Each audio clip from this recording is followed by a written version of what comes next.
Bueno, ahora vamos a estudiar la fórmula de Taylor de segundo orden para campos escalares de n variables.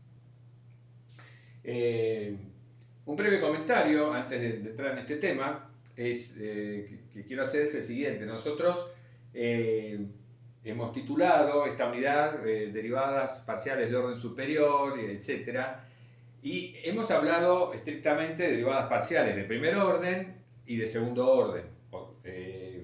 Más de segundo orden no hemos hablado.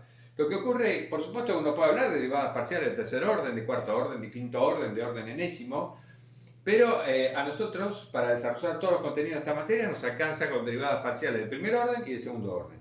Y por otra parte, en realidad, para las aplicaciones más importantes de la materia, solamente, digamos, uno utiliza derivadas parciales de primer orden o de segundo orden. De hecho, las ecuaciones en derivadas parciales más importantes de la física son son ecuaciones en derivadas parciales de segundo orden. Así que, digamos, dicho esto, seguimos adelante. Insisto, vamos a trabajar con derivadas parciales de hasta segundo orden nada más, así que no necesitamos más que eso. Bueno, ahora sí. ¿De qué se trata esto? La fórmula de Taylor de segundo orden. Bueno, ya sabemos que si f es un campo escalar de clase C1 en el dominio abierto D. Si fijamos un punto A en el dominio D y si tomamos un vector h de norma suficientemente pequeña, sabemos que vale esta fórmula. El valor de f en un punto cercano al punto A, en el punto A más h, es igual al valor de f en A más el gradiente de f en A por h, producto escalar h, más un resto o término complementario. Y lo importante es que este término complementario cumple esta condición. Tiende a cero más rápido que h, digamos. Aún dividido por la norma de h, tiende a cero este cociente cuando la norma de h, cuando h tiende al vector nulo. Eso es lo que sabemos. Esta es la fórmula de Taylor, es la fórmula de Taylor de primer orden para f centrada en el punto A. A ver, si f solamente fuera continua, si de f solamente supiéramos que es continua en el punto A, lo máximo que podemos decir es que vale esta fórmula y que r de h tiende a 0 cuando h tiende a 0. Pero al ser f de clase C1, es decir, al tener derivadas parciales continuas, podemos asegurar que se cumple esta condición, o sea que esto tiende a 0 más rápido que h, ¿no? Con lo cual, para pequeños valores de h, este término complementario, resto, uno lo puede desechar, digamos, despreciar, y entonces utiliza la fórmula de aproximación lineal, a la cual hemos hecho ya referencia en la unidad 2 de la materia, y hemos resuelto ejemplos sobre aproximaciones lineales, y ustedes han resuelto ejercicios sobre ese tema en el práctico 2. Esta notación que estamos introduciendo acá, que en realidad creo que ya hemos mencionado, cerito h, cerito de la norma de h, digamos, en lugar de escribir r de h, se puede escribir esta notación, este símbolo, cerito de la norma de h. Esto significa que está representando a un término que cumple esa condición, es decir, algo que tiende a 0 aún dividido por la norma de h, cuando h tiende a 0, ¿no? Es una notación, pero que hay que tener en cuenta porque es una notación que se utiliza bastante y aparece en muchos lados. Bueno, muy bien. Lo que vamos a ver a continuación es que si de f sabemos algo más, sabemos que es de clase C2, si es de clase C1 y no sabemos más que eso, podemos asegurar esto sin ningún problema. Ahora, si f es de clase C2, es decir, si este campo escalar f no solamente tiene derivadas parciales continuas de primer orden, sino que además tiene derivadas parciales continuas de segundo orden, en el dominio abierto D, entonces podemos mejorar, digamos, la aproximación cerca del punto A. Para cada punto A dentro del dominio D, vale esta fórmula. Fíjense, acá, ¿qué es lo que tenemos? F en A más H, F en A, igual que acá, más el mismo término que tenemos acá. Este término, de hecho, es la diferencial primera de F en el punto A evaluada en H, así la hemos definido en su momento. Y acá estamos sumando un término donde ¿qué estamos haciendo? Un medio de H transpuesta por H grande de FNA por H. Bueno, este símbolo que está acá es una matriz N por N, que está definida de esta forma. Es la matriz N por N formada por las derivadas parciales de segundo orden del campo escalar F evaluadas en el punto A, ¿no? Si F es de clase C2, entonces justamente tiene derivadas parciales de segundo orden y además son continuas. El hecho de que esas derivadas parciales de segundo orden sean continuas me garantiza que las derivadas parciales mixtas de segundo orden son simétricas, es decir, derivar primero respecto de XJ y luego respecto de XY es lo mismo que derivar primero respecto de XY y luego respecto de XJ, con lo cual este es el coeficiente genérico IJ de la matriz H de FNA. Pero ese coeficiente IJ es igual al coeficiente JI, por lo que acabo de decir. Entonces, por el hecho de ser F de clase C2, esta matriz, que está definida de este modo, es una matriz N por N, pero es una matriz simétrica. Es una matriz real y simétrica. A esa matriz se la denomina matriz hessiana de F en el punto A. Eso lo vamos a escribir ahora en la próxima pizarra, ¿no? Entonces, ¿qué es lo que tenemos acá en definitiva? Esta es una matriz simétrica. Entonces, esto que tenemos acá es una forma cuadrática evaluada en H. Fíjense, es la forma cuadrática asociada con esta matriz hessiana. Entonces, FNA más H es FNA más esta forma lineal en H, más esta forma cuadrática en H, más un término o resto, que ahora ponemos cerito, ponemos norma de H, pero norma de H al cuadrado. ¿Qué significa eso? Significa que este resto tiende a 0 aún dividido por el cuadrado de la norma de H. Es decir, que si acá ponemos R de H, vale no este límite, sino poniendo acá la norma de H elevada al cuadrado. O sea, que esto tiende a 0 mucho más rápido que H. Este resto tiende a 0 más rápido que este resto, porque tiende a un dividido por el cuadrado de la norma de H. Con lo cual, cuando H está cerca de A, este resto es muy despreciable. Digamos, si este es despreciable, este es muy despreciable, ¿no? Es muy chiquito. Bueno, entonces, como dice acá, esta que tenemos acá es la fórmula de Taylor del segundo orden del campo escalar F centrada en el punto A. Acá, bueno, FNA más, que es lo mismo, ¿no? FNA más gradiente de FNA por H, etc. Esto es el polinomio de Taylor de primer grado de F en el punto A, evaluado en H. Y si agregamos este término, esto es un polinomio de segundo grado, evaluado en H, que es el polinomio de Taylor de segundo grado de F centrado en A, evaluado en H.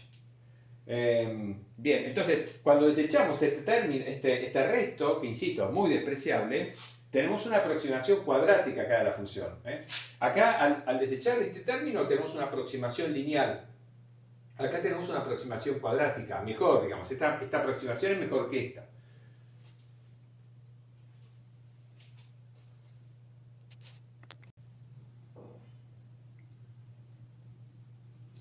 Bueno, entonces, como acabamos de decir en la pizarra anterior, si F es un campo escalar de clase C2 en un dominio abierto D, para cada punto A de ese dominio definimos la matriz hessiana, en honor al matemático alemán Otto Hesse del siglo XIX.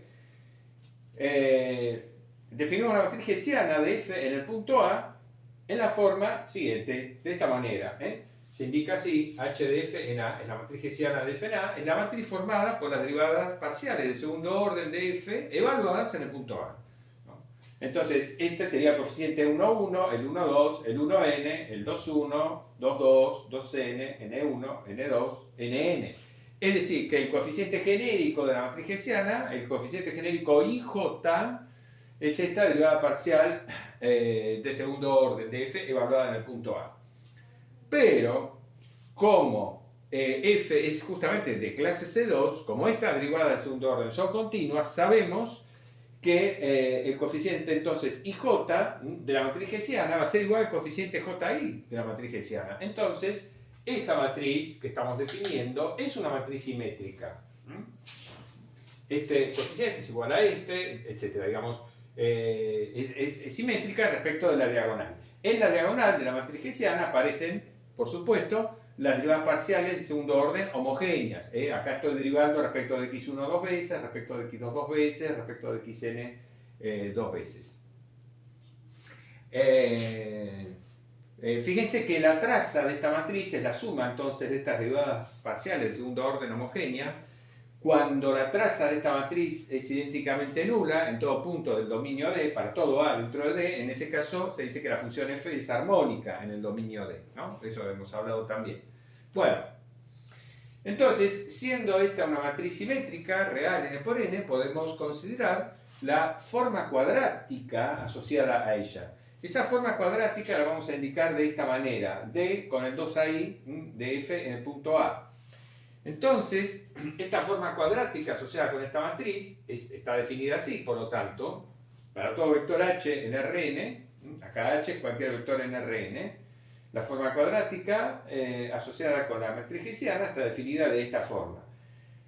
Al desarrollar este producto, recordemos, ¿no? Lo que nos queda es una suma doble, donde los coeficientes a sub i j ahora son estas derivadas parciales de segundo orden, por las coordenadas hi y hj del vector h de Rn, donde estamos evaluando la forma cuadrática, ¿no? Digamos, acá habría que poner que esto es igual, ¿no? Para todo h, para todo vector h en Rn. Bueno, esta forma cuadrática se denomina la diferencial de segundo orden de f en el punto A. Y a renglón seguido recordamos que la forma lineal dada definida de esta manera es lo que se llama la diferencial de primer orden de f. ¿Tá? Entonces, la diferencial de primer orden de f, la anotamos de esta manera, definida así, es una forma lineal en h. La diferencial de segundo orden es una forma cuadrática.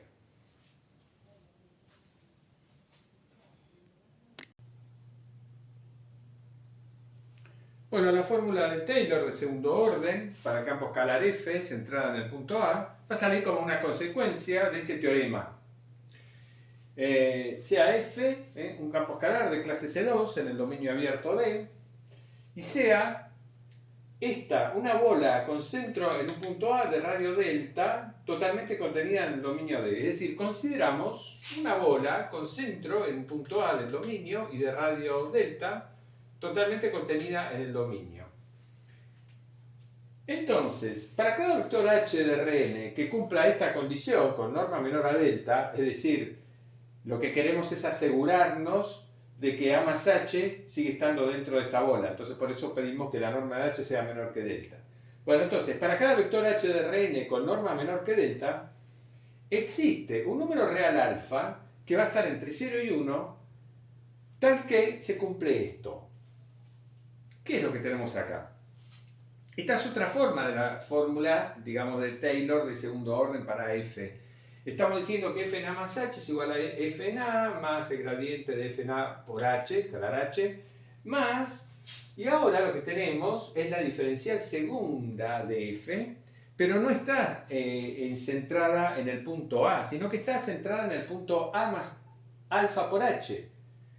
Como alfa está entre 0 y 1, A más alfa por h es un punto intermedio entre A y A más h, digamos. Si imaginamos que esta es la bola, dibujamos para n igual a 2, dibujamos en el plano la situación, ¿no? Entonces imaginemos que esta es la bola con centro en el punto A y radio delta. Entonces, fijamos un vector h con norma menor que el radio delta. Entonces, A más h podría ser este punto, por ejemplo. Entonces, una vez que está fijo el punto A, que está fijo el punto h, sabemos que, o el teorema dice que existe algún alfa entre 0 y 1 para el cual se cumple esta fórmula. Por lo tanto, este punto A más alfa por h, como alfa está entre 0 y 1, va a ser un punto que va a estar sobre el segmento que une el vector A con el vector A más h. Y como alfa está entre 0 y 1, va a ser un punto intermedio. Entonces, A más alfa por h podría ser este punto, por ejemplo. Hay un punto intermedio, eso es lo que estamos diciendo. Estamos diciendo que hay un punto intermedio en el segmento que une A con el vector, que une el punto A con el punto A más h, de modo tal que se cumple esta fórmula. Bien, ¿cómo demostramos esto? Bueno, lo demostramos usando la fórmula de Taylor de segundo orden de análisis 1. Definimos una función auxiliar, que la vamos a llamar phi, en este intervalo de la recta real con valores reales de esta manera. Es decir, una vez que fijamos el vector h, fijado el vector h, en Rn que cumple esto, definimos la función phi en intervalo cerrado menos 1, 1 de la recta real de esta manera. Phi en t es f en a más t por h. Es decir, lo que estamos haciendo es phi es el campo escalar f restringido a el segmento que va desde a menos h hasta a más h, digamos, desde acá hasta acá, en todo este segmento. Ahí estamos restringiendo f a ese segmento, ¿no? Bueno, entonces, f en a más h va a ser igual a phi en 1, por definición de phi, ¿no? Cuando t vale 1, estoy en el punto a más h, en ese extremo del segmento. Y cuando t vale 0, phi en 0 es f en a. Entonces, f en a más h menos f en a. El incremento que experimenta el campo escalar f al pasar del punto a al punto a más h resulta ser igual a phi en 1 menos phi en 0. Bueno, pero nosotros sabemos que como phi, al estar definida de esta manera, es una función de clase C2, dos veces derivable con continuidad, por el hecho de serlo esta trayectoria, por el hecho de serlo f por hipótesis, sabemos que existe un alfa, un número real alfa entre 0 y 1 para el cual se cumple esto. ¿Por qué? Porque esto que tenemos acá es el desarrollo de Taylor, ¿no es cierto?, para la función phi de análisis 1 centrado en 0 y evaluado en 1.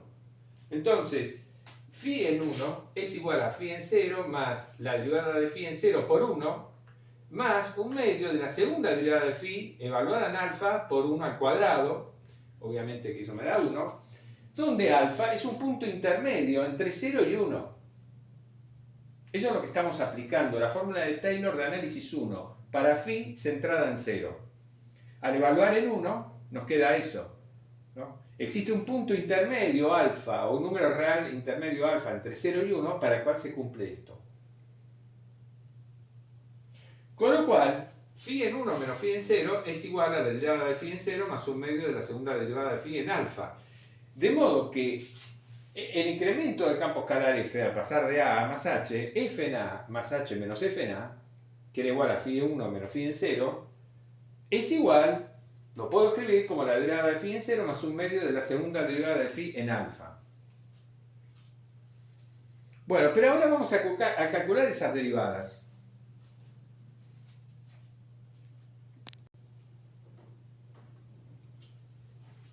Bien, entonces, tenemos esta fórmula, que le hemos puesto un asterisco, y tenemos que calcular, dijimos, las derivadas de phi. La primera derivada de phi en 0 y la segunda derivada de phi en alfa. Bueno, la función phi está definida de esta manera. Phi de t es f en a más t por h. Entonces, cuando derivo respecto de t, usando la regla de la cadena, lo que nos queda es que la derivada de phi en t es el gradiente del campo escalar f evaluado en la trayectoria. Esto es una trayectoria, ¿no es cierto? A más t por h, producto escalar el vector velocidad de esta trayectoria, la derivada de esta trayectoria, que es el vector h, ciertamente. Desarrollando esto, digamos, desarrollando este producto escalar, tenemos que la derivada de phi en t va a estar dada de esta manera, para todo t entre menos 1 y 1. Bien, donde los hj, por supuesto, son las coordenadas del vector h. Bueno, muy bien, ahora calculemos la segunda derivada de phi en t. Para calcular la segunda derivada de phi en t, bueno, hay que derivamos esto nuevamente respecto de t. La derivada de esto respecto de t es la suma, ¿no es cierto?, de la derivada de esto respecto de t. Ahora, bueno, los h y j salen afuera y este factor lo derivamos respecto de t usando nuevamente la regla de la cadena. El mismo caso, porque estamos componiendo un campo escalar, que es esta derivada de f respecto de xj, es un campo escalar evaluado en esta trayectoria.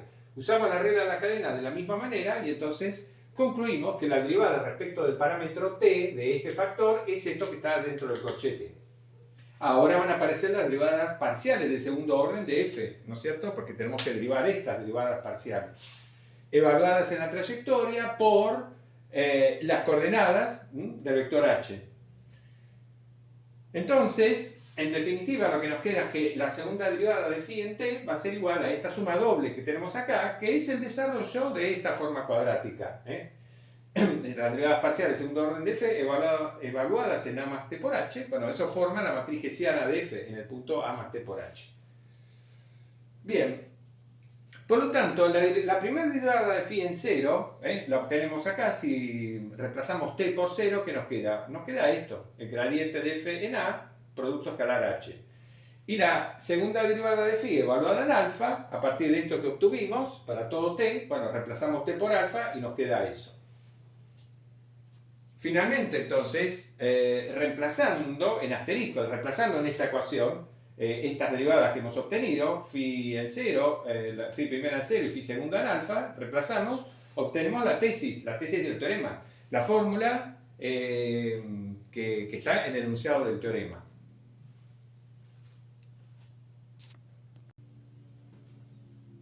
Bueno, y en el próximo video, como corolario de este teorema, vamos a obtener la fórmula de Taylor de segundo orden